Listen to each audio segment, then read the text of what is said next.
50 yards on the course. Well, there they close up. You see him as they're coming in behind him. They've all been running within 3 seconds. That's really been the best race of the day. That's lasted a long time. All right, so we're watching as Al Unser Jr. leads the race. Emerson Fittipaldi 29 seconds back, and just ahead of this battle for third place, the young and the old, the veteran and that aggressive young driver, Michael Andretti. You know, there's another thing that you notice in that pit stop that where Roger was a little bit worried about the official taking Al's air scoop off. Remember, now he doesn't have an air scoop on the left front of that car.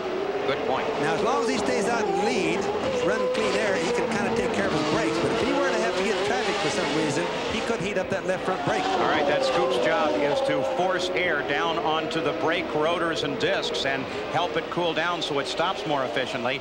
If it doesn't, then it will grab, it'll pop, it'll move around on them, and that'll make it very unstable to drive. Also, when they get too hot, the rotors rather have a tendency to crack if they get too hot. But I know little Al, he is mechanically minded, so he'll be trying to take care of his brakes. So he knows what's happening there as we come back to Al Unser Jr., who is our leader. This is not little Al. There he is just in front. And a question on the right front of his machine. We saw it. The official took off that device that forces air down onto it, and the brakes are really used here. They use them a lot. An awful lot. That's the reason you can't see them in most of the shots, but they have a lot of air scoops on there just to force a lot of air in, and the rotors are all ventilated where they take air in and pump the air out. As they rotate, they actually pump air through the rotors. Of course, these cars are configured considerably different than they will be when we see them at the Michigan 500 in July. They are on their road circuit configuration. Great big back wing, extra wings in front of the rear wheels, and great big scoops to suck air in. As he goes away, you can see the two scoops almost like periscopes at the rear wheels sticking up. Yeah, those two periscopes are the air scoops for the rear, Paul. And when you go to Michigan now, in the pits, there's his wife Shelley. What's going on? Come on, little Al. Bless her, look at her. She's a nice lady. At one point, she offered to come work with us in the pits, help us out. Well, I said, no, I want you in the pits. I want you to stay with me because I'm doing good. She's got everything she has crossed, hoping that her husband, little Al, is going to win this race. So Al Unser Jr. out leading, 86 laps complete, 100 scheduled. He is working on lap number 87 now, so he is closing down on the finish. But closing down on him is Emerson Fittipaldi. Last time we noted interval, it was 33 seconds. It is now 29 seconds. Fittipaldi is nicking away, but he's going to have to do it faster if he's going to catch the leader. He really doesn't have enough time left in the race to do it if things remain as they are. But remember, this is what you call a buffer zone. 30 seconds is a little bit too much of a buffer zone. But if you can have it, it's a good one, believe me. And I guess we should point out that earlier in the race, we had two cars doing magnificently, Andretti and Rahal, and then suddenly they're together on the course, and everything changed. So at the moment, it is Al Unser leading as we go to the closing laps. But will he stay there? We'll answer that question when we come back to the Meadowlands right after this. Into Midtown Manhattan and the Empire State Building of the Big Apple. We're just across the way at the Meadowlands in New Jersey. The second time the Indy cars have come to race here.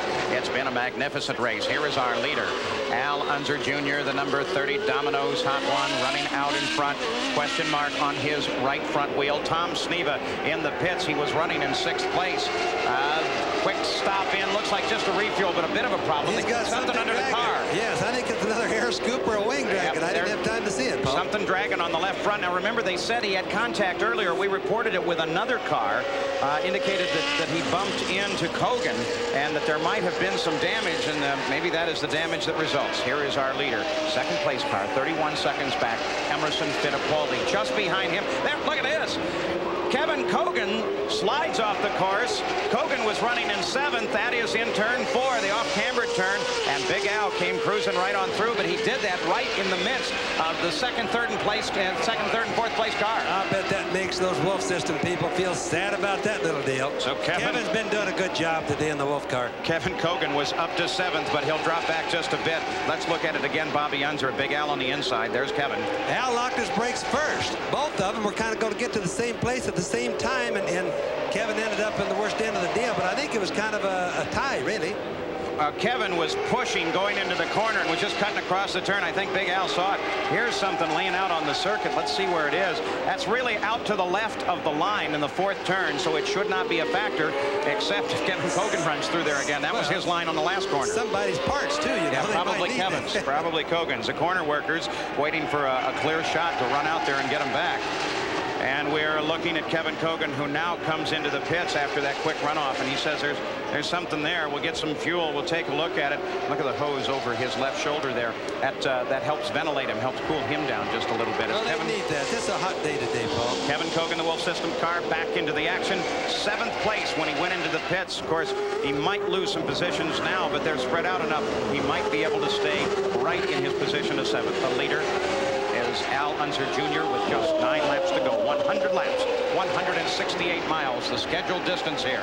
And Al driving carefully, driving conservatively, 31 seconds in front of Emerson Fittipaldi. We have to keep thinking about that right front brake. Could it cause him a problem? If it does, it could do it at any moment. Yes, it could, but I don't think it's going to now. And the reason I'm saying that, he only has 9 laps left to go. His pit crew is telling him either by the pit board or by the radio to be careful, don't take any chances. He has 31 seconds to the good, to the lead, so he's not going to make mistakes with that brake now. As we watch little Al and keep him in front of the national audience, we have to keep thinking about the battle for 2nd place. It's really developing into a two-way battle between Emerson Fittipaldi and Al Sr. So we'll keep mind of that for you as well, and if something happens there, we'll drop right to it. There goes little Al past Howdy Holmes. Al's still nice and smooth. Oh, he is. He doesn't take care of his car now. He never did. He can see. He's just like a vulture. He sees some what we call fresh meat. He sees the winning of the race right in front of him. He sees all the possibilities there. So he's really cinching up. With 8 laps to go, there is 2nd place Emerson Fittipaldi. That's 31 seconds behind little Al. And just behind this car is the 3rd place car. That's Big Al, little Al's father. So the Unsers figuring prominently into the top 3. Little Al brings that machine around, smooth, careful, watching the brake. Down in the pit area, though, conversations continue. Just a moment, we'll be going down to Bruce Jenner, who is keeping an eye on Al Unser Jr.'s team. That's Doug Shearson, the car owner, and the pit crew. As we watch little Al on the circuit smoothly around. Let's go down to Bruce Jenner now. Bruce, are you there? Dennis Swan is the crew chief for little Al's team, and right now you're out with a nice, comfortable lead, but it seems to be an awful lot of tension down here. Well, you never win until it's all done, so there's always a lot of tension.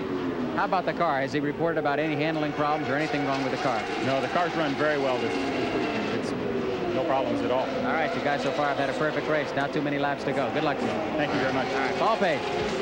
All right, Bruce Jenner. Dennis Swan looking for the possibility of a win. There is his car. It is out in front in this race. The Domino's Pizza have a good team. It's taken them a little while to get this team all put together with little Al being their new driver, but it's been coming together. Portland, it looked real good. It's looking better today. All right, now we do have to remember that while we are watching this race and we're enjoying this now sunshiny afternoon in New Jersey, there are major news events happening in the world, happening in the Middle East, happening in Washington. We will leave this race in just a moment as we consider what the President of the United States has to say. That, of course, takes dominance over this race, but then we'll come back and let you know exactly what's happening as Al Unser Jr. is our leader. Well, he's still looking good, and I don't foresee any problems. And I can tell by the way Dennis is so relaxed during the interview they had with him, Paul. I don't think they foresee any problems. They seem very confident with that machine, despite the fact that the brake system on the left front is a matter of question.